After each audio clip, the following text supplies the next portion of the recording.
out there, you front of me, behind my back, wrong mein. It's always the same scenario. Alright, let's do the next one. Read. Yes, ma'am. Am I there? I was one of many children. I told Wangmei to read. You are Wangmei? I was one of many children. A short boy with rather undistinguished looks. What do I mean by undistinguished looks? Very bad looks. Rubbish. Don't like it. Wangmei, I'm seriously asking what is undistinguished? Rubbish looks. I told you rubbish. What does undistinguished means? Not very clear. Understood. That means he looked exactly the same like the other person. He didn't have any kind of sharp features to make that, like, you know, he was not cute like Wangmei or tall like I am cute. Whatever. or understood like that. So that is not distinguished features are that. He was very undistinguished. So was a short boy. If you see him in the crowd, he will be camouflaged. Means he will not be clearly visible. So when I mean undistinguished, that means he didn't have any kind of. He had these normal features, and you couldn't pinpoint him from out of the crowd. Right? Born to tall and handsome parents, we lived in one ancestral house, which was built in the middle of the 19th century. It was a fairly large pakka house made of limestone and bricks on the most street in Rameshwaram. My austere father used to avoid all essential comfort and luxury. However, all necessities were provided for in terms of flood, medicine, or clothes. In fact, I would say mine would. In fact, I would say mine was a very secure childhood, both materially and emotionally. Okay, so as I told you, how many brothers and sisters were there? 3 and 1 sister. And 3 sisters were there. Will you write these in the test? And 3 brothers and 1 sister. You are going to write that he had. 4 siblings. He was one of many children. You cannot say anything other than that. How did he describe himself in comparison to his father, to his parents? He was short boy. Undistinguished, born to tall and handsome parents. He was a short boy with Dr. undistinguished. APJ Abdul Kalam. He lived in an Yes, ancestral compared to his house. parents who were tall and handsome. When I say indistinguished, when I say that, it is basically compared to his parents, he had a very, very simple looking person his parents were tall, he was short. And his parents were handsome, as they were good looking, and he wasn't. So he's compared with it. Now, describe his ancestral home. It was built in the middle of the 19th century. It was Pakka house and made of limestone and bricks. The house was on Mosque Street in Rameshwaram. Understood the description of the house. Now, austere means very, very strict. Austere is basically very strict. Right? Because now if you see when I say austere, because he whatever, like for example, if he wanted toys, he would not buy toys, but what will require clothes because they are growing up, or what will require school necessities, he will buy that. So that's why when he says toys में अभी चाहिए ma'am toys मतलब petrol की RC. I am talking about his heart. I am not talking about his heart. So when I say austere father, means he was very strict and he used to avoid all inessential comforts. So inessential comforts which you don't require in the house, he will not buy, like a showpiece or like this one. But what is required, like blankets or bed sheets, pillows, what they require. Okay, the comforts and luxuries what they require, that was provided, but in what was not necessary, he didn't buy. Like Okay. toys. However, all necessities was provided. So look at this. Any item which was not required was not, but what is required, he always provided them. That's why, whether it was food, whether it was medicine, or whether it was clothes. So when they fall sick, the medicines are required, right? It becomes a necessity. When I'm talking about food, we require nutritious food to eat. So that was provided. So these are the basic comforts which was provided, and that's why Abdul Kalam says that he had a very secure childhood, because why, he didn't want anything materially or But this is written emotionally, by- because her parents Abdul loved him Kalam. and supported him and were kind to him. So he was emotionally also very, very secure. And this was written by APJ Abdul Kalam. Yes. Otto. The Second World War broke out in 1939 when I was 8 years old. So when was he born? 1939. When 939. Sorry, He was born in 1939. Ma'am, 1931. Yes. 1931.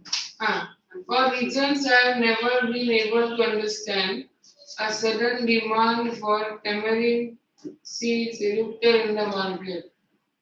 I used to collect the seeds and sell them to a provision shop on Mosque Street.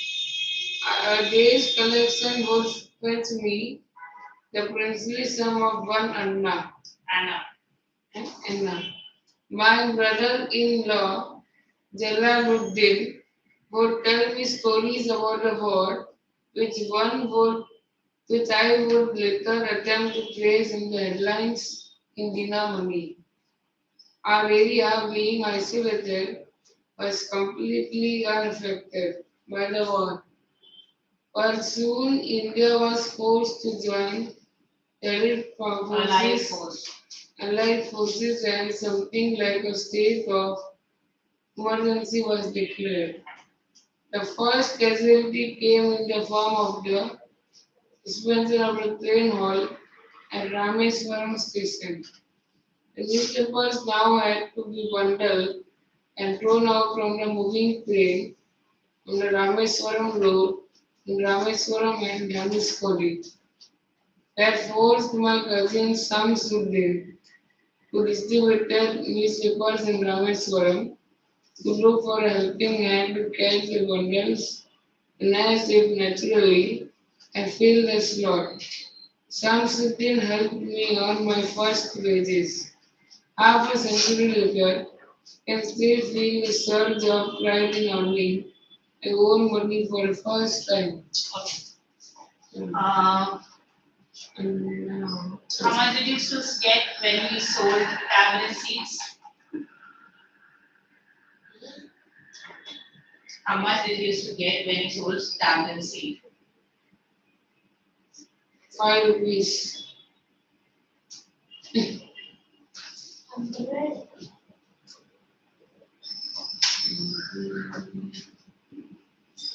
One hour. 1 anna. One anna. What do I need by pencil sum? Generous amount. Why? Anna means How much was 1 anna? Ma'am, an old Indian coin. It was 6 paisa, not 1 paisa. One and Ma'am, Anna means an 1 old anna is Indian basically, if I talk about, it is like kind of 1 rupee. an old Remember, Indian initially coin. there was 50 paisa coin, 25 paisa coin, and this one 10 paisa so he coin. was getting 6 paisa. 6 paisa is paisa. 1 rupee basically. In those days, it was because for 1 paisa you used to get a chocolate, or you would get a handful of rice or something. It was, so he used to get at that particular time, he used to get 1 anna. Okay. One. And then what was the emergency? Because of the emergency, what happened? What do you mean by casualty? Ma'am, casualty means anything very casual. Victim. Casualty is become victim. What happened because of the World War? Now India had to supply soldiers for the World War. Who they had to supply soldiers to? USA and Russia. In order to, when they were having a World War, India was sent, and we were under the British rule, remember? So we were forced to send soldiers from here to fight their war. World War II, when it happened. So what happened? This train wouldn't stop couldn't stop at Rameshwaram. Alright, and now if you remember those newspaper, when he said Dinamani is the name of a newspaper. Okay, and this newspaper was delivered by the train. Now this train used to stop initially at Rameshwaram, but because of the World War which was happening, it didn't stop at Rameshwaram. Okay, so this newspaper can't be delivered. You know, you can't deliver anything. You know, goods at that particular time, goods were transported in the train. You know, even before independence. You know, before independence. Now also good sir. Now it is there, but it's by aeroplane and all that also is supplied. Yes. But at that particular time, train was the main. Yeah. Train was the main thing from where the newspaper used to come from out, right? So this newspaper couldn't be like this train wouldn't stop at Rameshwaram, so they would not get the basic necessities and whatever they require through the train. So what happened is because of that, these people started throwing newspapers whenever the newspaper has to be deleted. Seven pages, I guess.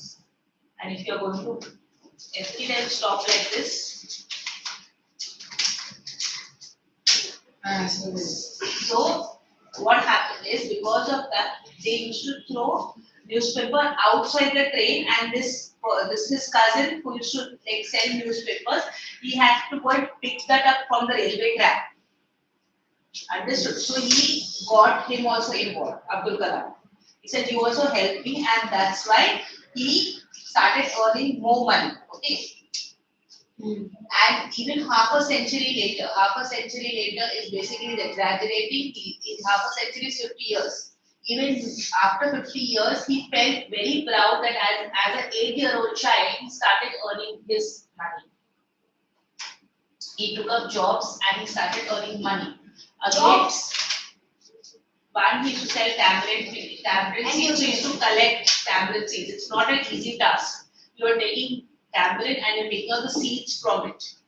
And he didn't know the reason why it was in such a huge demand, but at that particular time, he used to sell and he used to get 1 anna, and then he started helping his cousin Samshuddin and in selling the newspapers, because he had to collect the newspapers from the railway track, because it was from between Rameshwaram and Dhanushkodi. Okay, between these two stations. Where is this? In Tamil Nadu. Tamil Nadu, in between these two stations, they would throw the paper and they would have to collect the paper and come and sell it in Rameshwaram. So he didn't shy away from any menial task. He always was ready, and he was always being very independent, and he learned this from his parents. Okay, come on. Every child is Not yours. Every child is born with some inherited characteristics. It was specific socio-economic and emotional environment. And trained in What is the certain meaning of ways. inherent? I will come to that. And trained in certain ways by figures of authority. I inherited with honesty and self-discipline from my father. From my mother, I inherited faith and goodness and deep kindness. And so did my 3 brothers and sisters. I had 3 close friends in my childhood. Ramananda Shastri, Arvindan, and Shiv Prakashan, Siva Prakashan. All these boys were from Orthodox Hindu Brahmin families. As children, none of us ever felt any difference among ourselves because of our religious differences and upbringing. In fact, Ramananda Shastri was the son of the Pakshi Lakshmana Shastri, the high priest of the Rameshwaram temple. Later, he took over the priesthood of the Rameshwaram temple from his father. Arvindan went into the business of arranging transport for visiting pilgrims. And Shiv Prakashan became a catering collector for the contractor for the southern families. Okay, so basically what qualities, when you talk about every child is born with some inherent qualities is basically qualities which you get from your parents. Into specific socio-economic and emotional environment.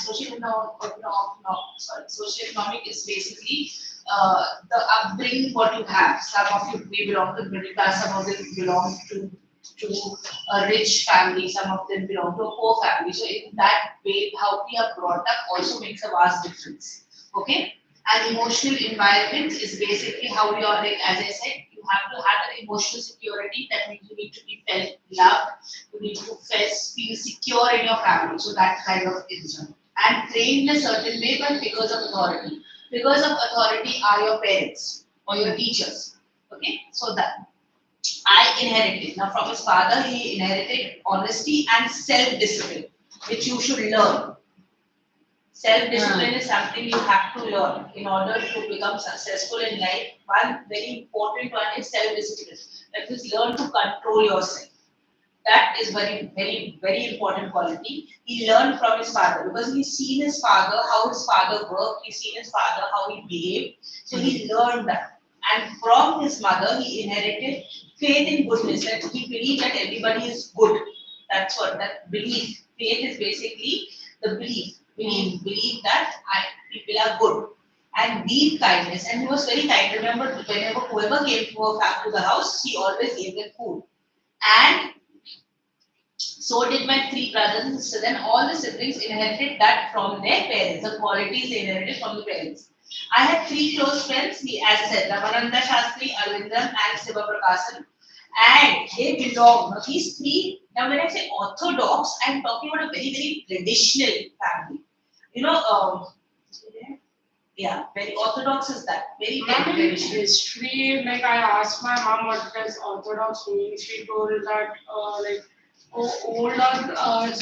she told old Indians, Anglo Indians were like something that, or she told that some Indians who were like divided in partitions. There are different words used with orthodox. Orthodox basically means very traditional and very kind of narrow-minded, right? Like for example,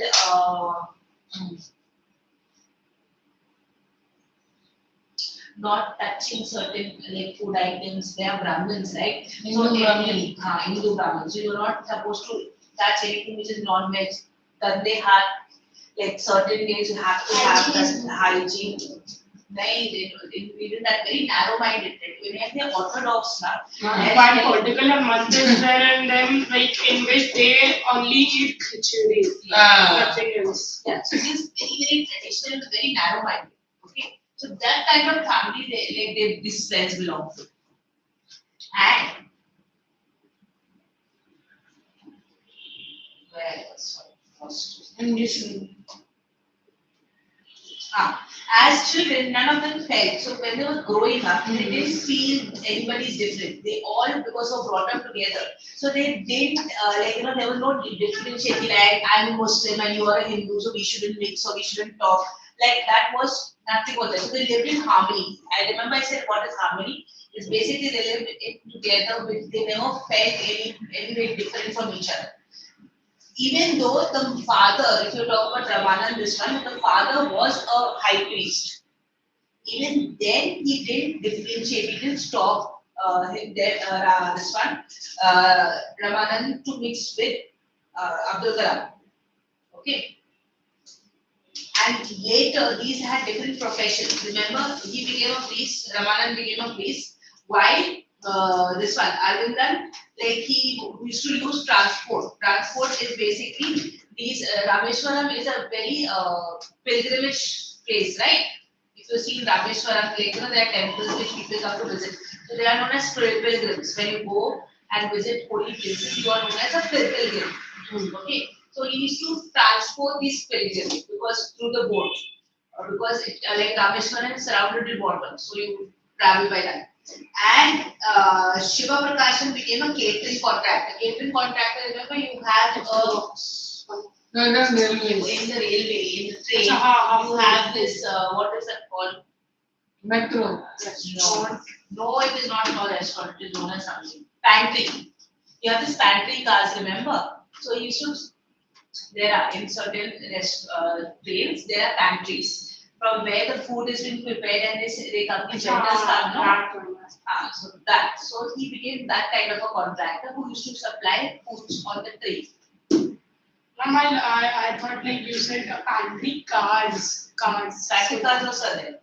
Cars. Yeah, that is we are talking Yeah. about. You Yeah. have this Rajdhani Express, no? Oh, They have this kind of restaurants which has those pantry cars. As in it's when you say when they have this pantries in there. Not the car per se, it is They a have train. kitchen also. Yeah, they have a kitchen. They have to go there. Pantry is known as the kitchen. Okay, next. Yes. Rangme, it's your turn. During the annual Sri Sita Raman Kalyanam ceremony, our family used to arrange boats with a special platform for carrying idols of the Lord from the temple to the marriage site, situated in the middle of the pond called Ramatil, which was near our house. Events from the Ramayana and from the life of the prophet, where the bedtime stories my mother and grandmother would tell the children in our house. So when I said communal harmonies, even now you're talking about Hindu festivals. As in here, during the annual Sri Sita Ramayan Kalyanam ceremony. That means when God, Ram and Sita were married. Kalyanam is marriage. You know, we have Tulsi's marriage, you know, we do Tulsi's marriage and we do It's all Christian. and it is a festival which is going, you know, they do there is to ask for penance. Tulsi Ma'am, plant. Tulsi. Tulsi plant. Ah, So ma'am, who? Ma'am जहाँ पर ask your Ramayan parents. Ma'am जहाँ पर रामायण का वो ma'am हुआ दो था, तुलसी शादी रखते हुआ और था उनको शादी कर देते हैं Nanny. Ma'am There Ramayan is a photo which is placed with Tulsi this one. Ma'am Ramayan got Ask your parents. Ma'am Ram got married.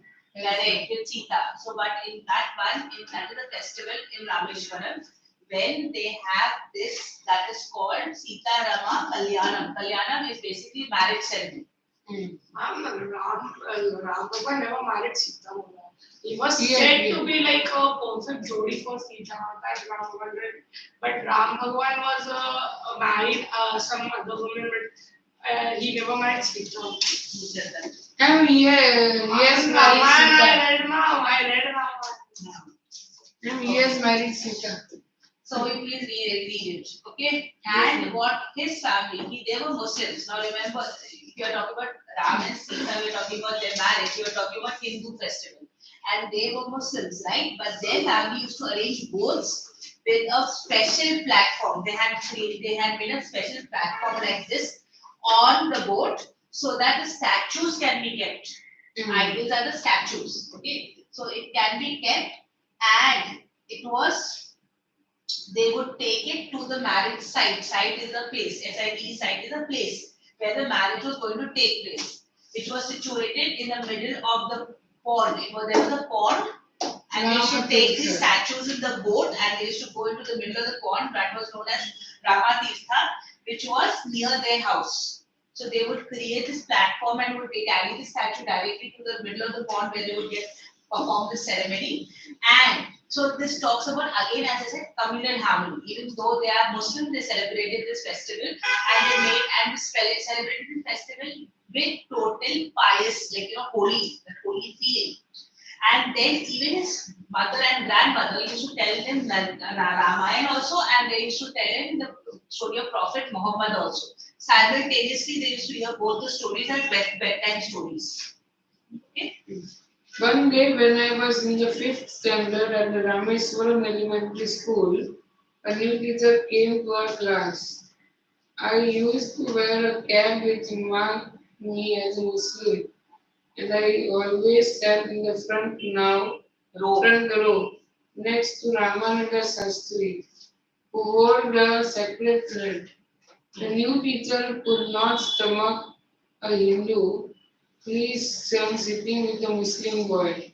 In accordance with our social ranking, as the new teacher saw it, I was asked to go and sit on the back bench.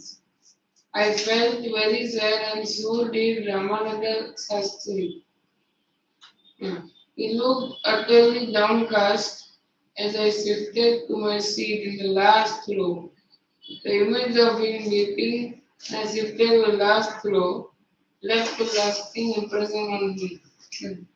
So, which class he was in? If then, And what did the new teacher do? First row. Segregated them, separated them. Separated. What do I mean by social ranking? Percentage. Huh? percentage. Social ranking means like No. the someone who decides rank on base of their religion. Correct. They segregated on base of the religion. What do I mean the sacred thread? You all have the sacred thread. What is that called, the sacred thread? And it Where is is the the rough. sentence? This one. No, that is Rakhi. That is not a transfer. Either of one of you are Brahmins? No. I am Brahmin. Acha, ha, that I know. What is that thread which you put हम up? वो जमुई पंचा वो वाला. Ma'am, it is Janai. there in the So picture. yeah, it is there in the picture. Now if you see Brahmins have this Janai, okay? Ah, That yeah. means they belong to a higher class. Now remember that. That is called social ranking. That I belong to a higher class and Muslims are the lower class. So that's how the teachers segregated them, which is absolutely wrong. You cannot segregate a child according to their community. Okay. And then he was saying very downcast. What do I mean by downcast? Downcast, Meaning low depressed or something. Sarah. Because what they both were good friends. They were these four were very best friends, right? And suddenly the teacher said, okay, today you are, because you're a Muslim, you sit at the back, and because he's Hindu, he has to sit in the front. You know, there are a lot of communal things happening in our country too. You know what a communal thing is now? Based on religion, there's a lot of divisions. Manipur today, Manipur, there was a lot of rights because there were higher class, lower class, that was also religious only, right? So there are a lot of things, and you, when you're learning these kind of lessons, you need to understand that that is not correct. Yes, and you are the future generation. You have to take certain steps. So when you, that's why you learn these kind of lessons because you have to be above that. If your teacher treats you like that, would you like it? No. You wouldn't like it, right? So the same way they didn't like it. That's why they were downcast. Basically, he felt very bad. He felt very sad that his teacher is doing this. They are segregating us just because he's a Muslim, he's making me sit at the back, and I'm a Hindu, and making me sit at the back. Okay, and that's what was wrong what the teacher did. And the image of him weeping when I shifted to the last row left a lasting impression on me. So these friends, they were so attached to each other that when he was sent at the back, this Ramanand, he started crying because he didn't want his friends to face that differentiation. Okay, and this he always remembered. Abdul Kalam always remembered like how his friend felt very sad and how he started crying. Okay. Lasting impression is that he could never forget. Lasting impression means that. After school, we went home and told our representative, our respective unexpected parents about the incident. Lakshmana Shastri summoned the teacher and in our presence told the teacher that we should not spread the burden of social inequality and communal intolerance in the minds of the innocent children. We bluntly asked the teacher to either apologize or quit the school and the island. Not only did the teacher regret his behavior, but the strong sense of conviction Lakshmana Shastri conveyed ultimately reformed this young teacher. Okay, so who was Lakshmana Shastri? His friend. The father of Ramananda Shastri. Father of. Now he was the high priest, remember? And as a high priest, what he's supposed to do? Because he's a priest, he's supposed to talk about only his religion. He was only supposed to tell him that good you segregated my son with that person. but he also spoke. So that is also talking about communal harmony. And what is the teacher doing? It was communal intolerance. Understood the difference? He was being very intolerant while the priest, the who is an orthodox Brahmin who follow everything written in their religion. He came and he told him, you either you correct your mistake and apologize, or you please leave this island. Rameshwaram is an island. It is surrounded by water. So he said, it's in Tamil Nadu. So yes, it is surrounded by water. And he said, either you apologize or you leave. And when he noticed this teacher, when he noticed that a priest is speaking so highly and he's speaking for priest is Pujari.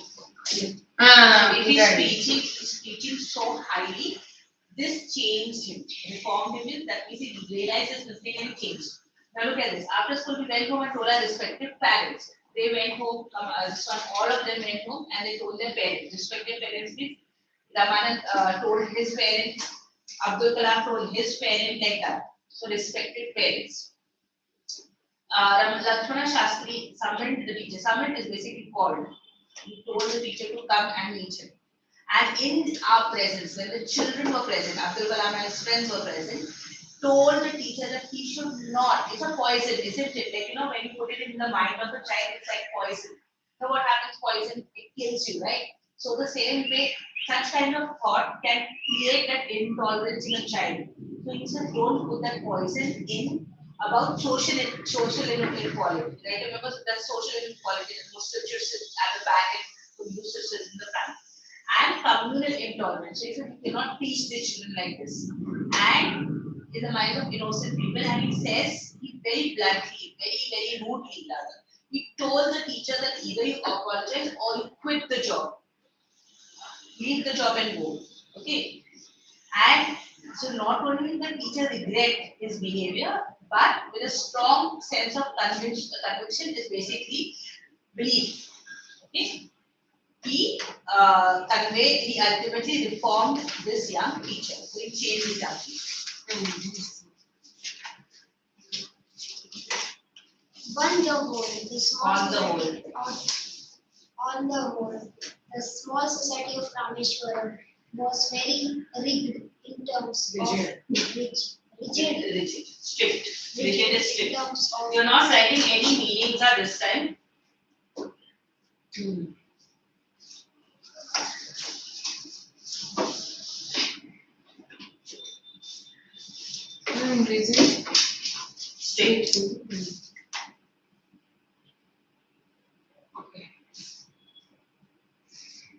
in terms of segregation of different social groups. However, my science teacher, Siva Subramanian Iyer, thought an Though an Orthodox Brahmin. Though an Orthodox Brahmin was a very conservative wife, was something of a rebel. He did his best to break social barriers so that people from varying backgrounds could mingle easily. He used to spend hours with me and would say, Kalam, I want you to develop so that you are on par with the highly educated people of the big cities. Okay. So on the whole, the small society of this one was very rigid, very strict in the terms of mixing. Everybody had social classes. So you belong to Muslim family, you belong to a Brahmin, you belong to the Shudra, you belong to that kind of segregation, or a Punjabi like that. So that kind of segregation, because Rameshwaram is a very small town. So that kind of segregation is there. You know what a segregation? Means separation of different social groups. However, my science teacher, now this science teacher was very broad-minded. We are talking about Shiva Subramanian Iyer. He was an orthodox, as I said, very traditional.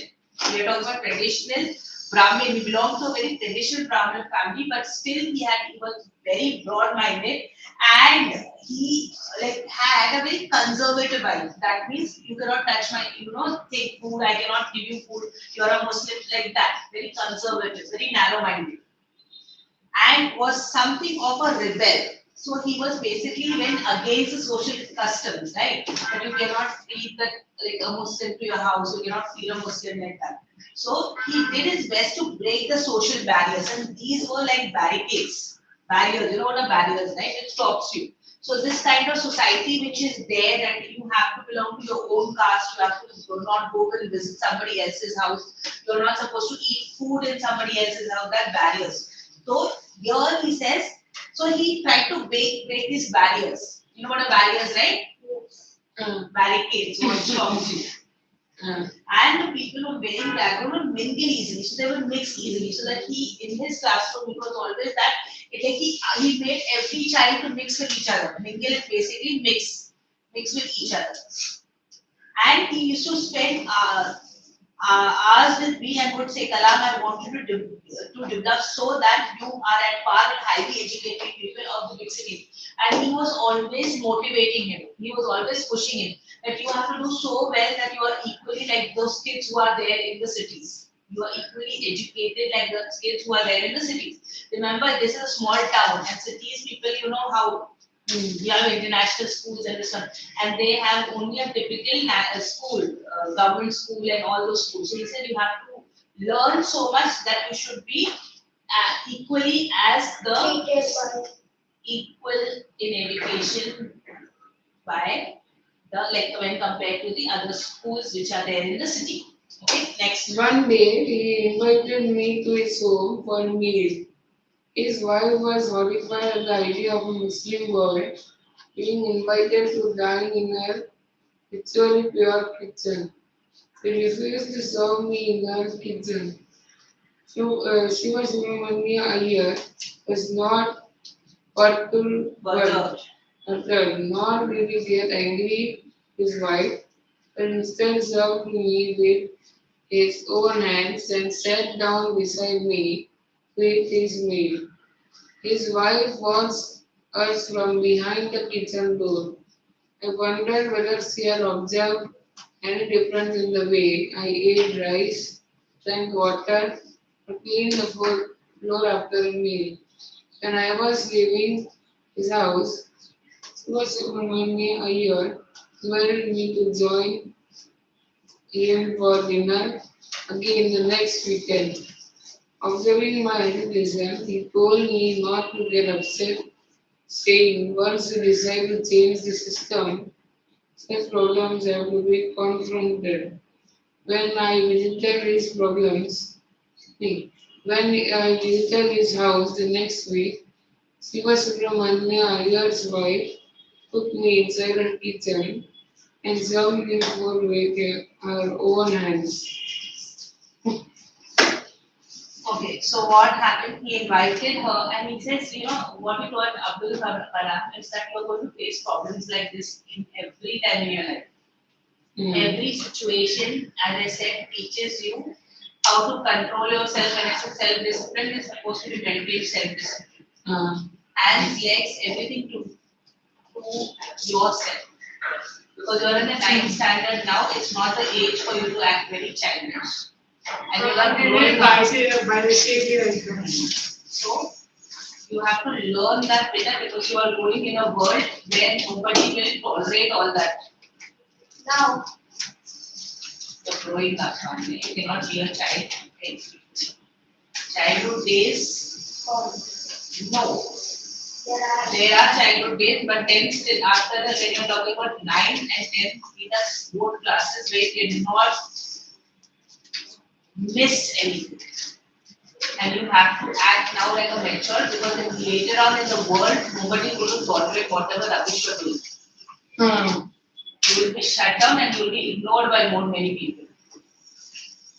So when I talk about this, here he was invited for a meal. Who invited him for a meal?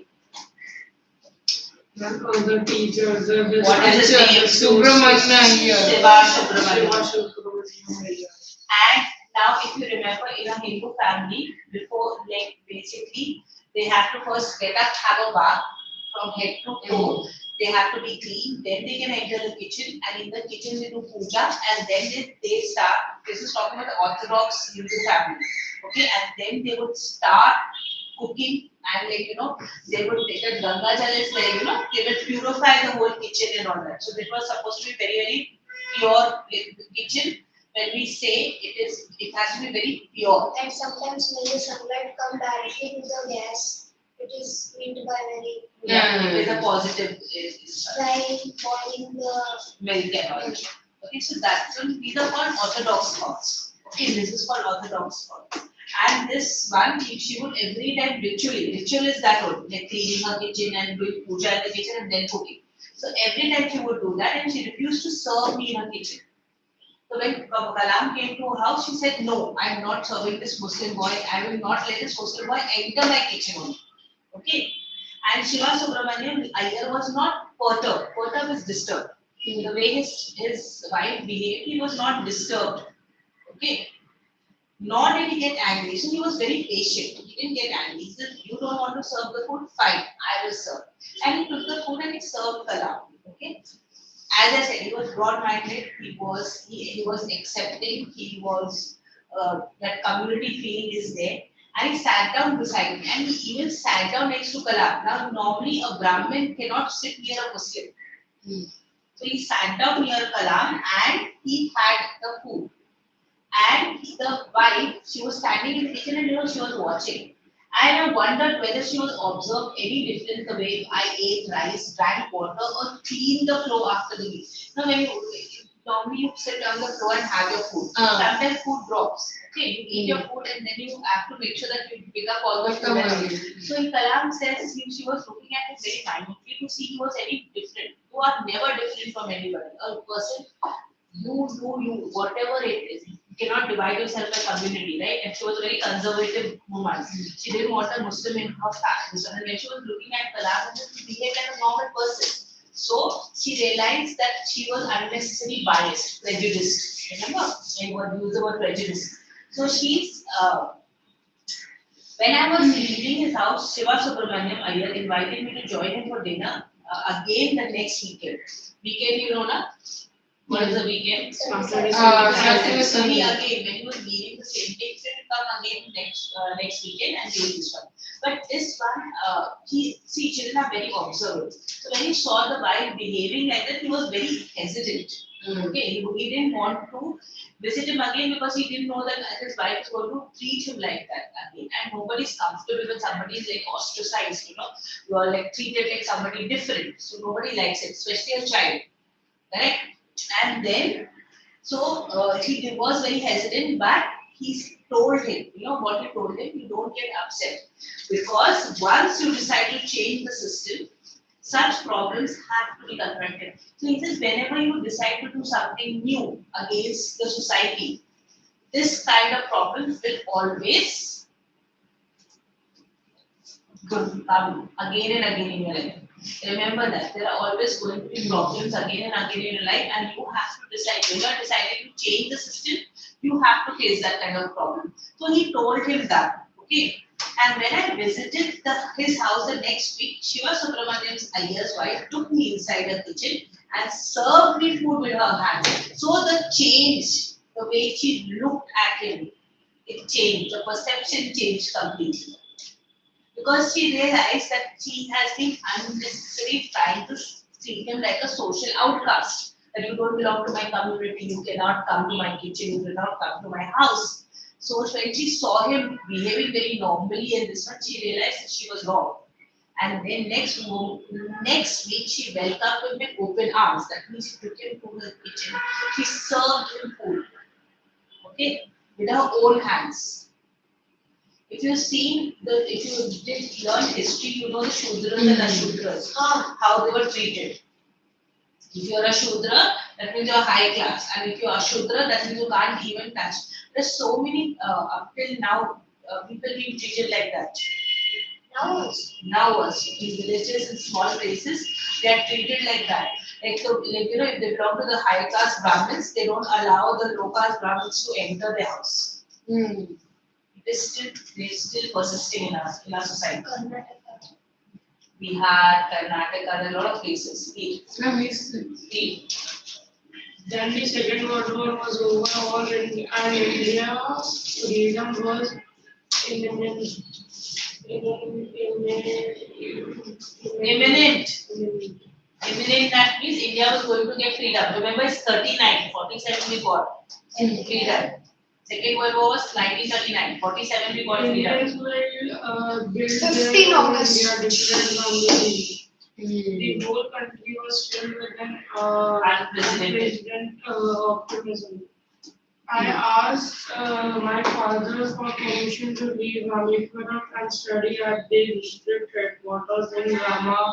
Ramathapuram. So Second World War was over. That First means, time. yeah, Second World War was over. So nearly it carried on for how many years? Second World War. 1939. It started. When it got over. 1942. So it, after that 47 we got independence. So that's what 42, na? India's freedom was imminent. That means India was 3 going to years. get freedom. Okay. And so what did Gandhiji say? What did Gandhiji say? Indians will build their own India. Yes, correct. Because we will form our own government, we will make our own rules. Because we were controlled by Britishers, so we will make our own rules. We will build our own India. You know, India is a developing country. Now, if you see, because I said ISRO is a major achievement, because other worlds were not able to do what India could do. If you see, Indians are ruling all over India, all over the world. Google CEO, you talk about in the Prime Minister of UK, all are Indians. So we are ruling all over the world. So is it Prime Minister of UK is Indian? Ah, current affairs. No. okay? So he said India will build their own India. And so it was this like optimism, like your bright future. You are looking forward to it. That unprecedented, like nobody could diminish that hope. And I asked my father for permission to leave Rameshwaram and study the district headquarters of Ramathapuram. So he wanted to go further studies to Ramathapuram and had asked permission from his But father. why ISRO is going to Sun? So that they can use the information to make something, to invent new technology New which ozone will layer. help your earth. New ozone layer. Read last paragraph. 11. Like 12th para. 11. 12. He told me as if I'm 11. allowed. Up to अरे इसके नीचे वाला. I know you. And before they go, does the sea will not See, fly well, as roses Let me alone and He told me. Hey, pointed. quote it. Kalilal, Gibran, Umar, and that mother, your children are not your children. They are the sons and daughters of life, longing for itself. There come to you what.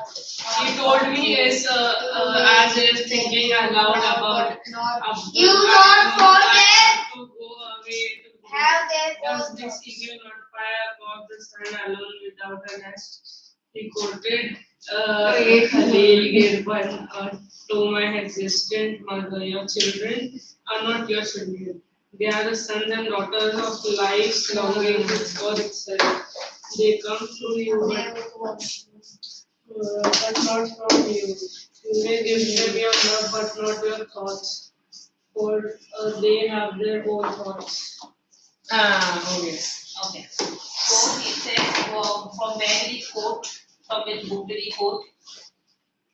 From which book did he quote? He quoted Khalil Gibran. From book. There's a person. It's a person. He quoted his No, thoughts. this is a volume book. He quoted his thoughts and he said that children have to be allowed to live freely. They have to be allowed to achieve their full potential. Okay? They have to be allowed to live their life. Okay, you cannot keep them. You can give them your love, but you cannot make them clones like yourself. Understood? So he told me as if thinking aloud. Thinking aloud means the way he was speaking as if he was talking about his thoughts. Abul, I know you have to go away to grow.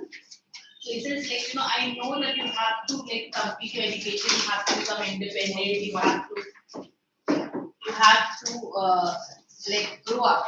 And he said is, does the seagull not fly? Like, the seagull is a bird, right? And it has to fly away from its nest. When it grows up, it has to fly across the sea, go to another place. And it has to do it alone, right? So he said, the same way you also have to fly away. You have to learn, you have to become independent that way. So then he told his, his mother was very hesitant. Like, how can I send my son so far? And how can I do son? So he said, your children are not your children. Basically, they have to grow up, they have to become an adult. They are sons and daughters of life longing for itself. So in life, life will teach them. Life teaches you to a lot of things. So then they belong to life and they have to live their life. And he said they come to you but not from you. Means you give them birth, but they don't belong to you. Okay. You may give them your love, but not your thoughts. Means you can teach them, you can make them secure, but you cannot give them what you think because they have to think for themselves. Okay. And for they have their own thoughts. And I said they have to think for their own selves. So let's do my childhood, that is 126. Ma'am, page number 131. Okay. 131. Read the central. First, please read the central idea. That is 126. Please read. 123. This lesson is an extract from the book Wings of Fire, the autobiography of Abdul Kalam. 126. It talks about his childhood during which he earned his first wages for his family and about his friends for religious discrimination and how he was able to overcome it. The support of others were non-conservative. So who were the non-conservative people in his life? His friends. And About religious discrimination. Teacher. She was Subramanian Iyer. Science teacher. And Parents. parents. You're not talking about non-conservative, not his parents. You're not talking about his parents. People in his life. Non-conservative, parents Now are we- non-conservative. There's one more person who was non-conservative. Correct. What is the name? Jainuddin. And page number Jainuddin. 126 I said now.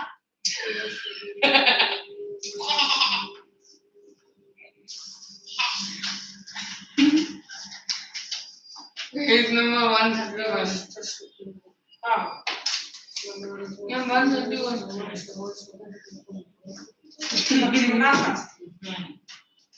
So intelligent. Abdul Page number 136. and his sons. Abdul Kalam was born at Dash, Rameshwaram. And 131 Where heavy did Abdul Kalam about his childhood? Where did Abdul Kalam talk about his childhood? In his autobiography, Wings of Fire. What did Kalam say about his parents? They were tall Volume 2 में. and they were handsome. No, volume Beyond. 1 में. They were tall, handsome, wise, all. All. Wait, cut them. One more. What does material security mean One, in this one. lesson on the basic 132. life? Page number. What does material say? How